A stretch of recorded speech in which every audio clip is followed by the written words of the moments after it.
Many men, especially those that have just started on the journey of seed retention, ask this question: do I need to practice seed retention forever? This is a very interesting question, because the answer is different for every man. Firstly, you need to understand there are two types of men. Firstly, the one who eventually gets married and settles down. And secondly, the one who decides to take on complete monk mode for his whole life, to focus on his goals and relation with God without distraction. As you can clearly guess by now, by knowing what path you want to take in life, you have already answered the question for yourself, whether or not you need seed retention forever. And take note, there is no good or bad choice in getting married, or choosing to stay a monk. Both are noble in their own ways. The man who decides to lead a household will have sex for children and love, not otherwise. Sex is banned for a monk. But he chose this path intentionally. They say that sexual control preserves and creates the spiritual energy necessary for the spiritual path. Sex involvement will result in seductiveness and loss of spiritual energy.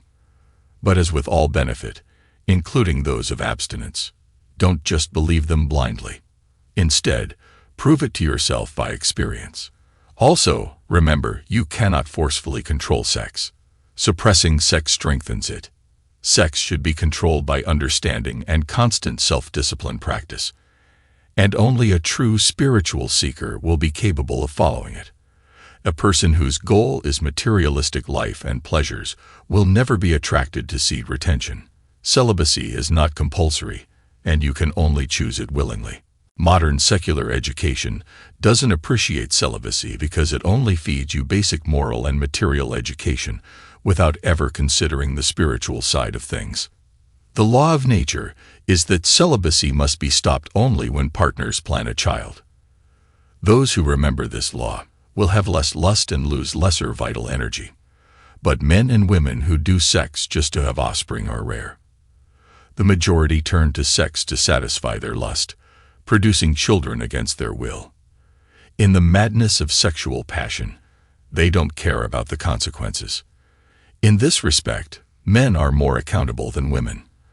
The man is so controlled by his lust that he forgets that his wife or hookup partner isn't strong enough to bear a child, s.n.d., not the right mother for his children. People have passed all boundaries. They indulge in sexual pleasures and plan to escape the responsibilities of a parent. Just guess why the contraceptives industry is valued at $500 million. We don't use contraceptives, but we do not abstain from imposing the heavy burden of maternity on our women. We are not even concerned about our future children if they'll be weak, impotent, and unwise.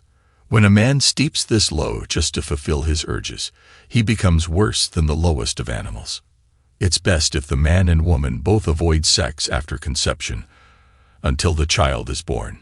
But we don't stop it and follow our previous obligations. This almost incurable disease weakens our minds and leads to early death after making us drag a miserable life for some time. Married people should understand their proper role and have sex in a limit, except when getting pregnant. But this is so difficult today. Our diet, lifestyle, daily talks, and environment all are designed to boost our urges. And it looks as if poison is consuming our vitals. Some people may doubt whether they can be free from this bondage. It truly does feel like slavery. For remember, the man that cannot overcome his urges is a slave to his own mind and to the ways of this twisted dark world. And note, self-control applies to both types of men I mentioned before. Those who become a monk and even those who end up getting married. If possible, young men should remain unmarried till the age of 25 or 30. You should not tie a stone around your neck by marrying early, but take this age with a grain of salt. For every man knows when is ready to have a woman enter his life or not. A wise man should look over to enhance his generation, and not merely seek to pamper himself. There is a debate among medical men whether young people need to escape their vital energy. Some agree positively, others negatively. Even if doctors disagree, we must not follow a medically supported idea blindly. From my own experience and of others, I can say that sexual enjoyment is not always necessary, and can be harmful to health. The release of your vital energy lowers your mind and body strength, which takes a long time to gain back. It takes longer to regain this lost vitality. Even then, no one said that it could be thoroughly recovered. A broken mirror can be mended, but it will still be a broken mirror. As has already been pointed out, we can't preserve our vitality without pure thoughts. So vitality is the relationship between health and morals. And they say that we can never be perfectly healthy unless we lead a clean life. A sincere man who forgets the errors of the past and begins to live pure life will reap the fruit straight away. Those who practice true abstinence will steadily improve their strength and power. They will not part with this treasure at any cost. Most of us are guilty of relapses even after fully understanding celibacy, and we pay dearly for this mistake. But brothers, get yourself back together. Whether you decide to become a monk or get married, learn to preserve your vital fluid for the right time and treat it like a treasure. By the way, don't forget to show some love.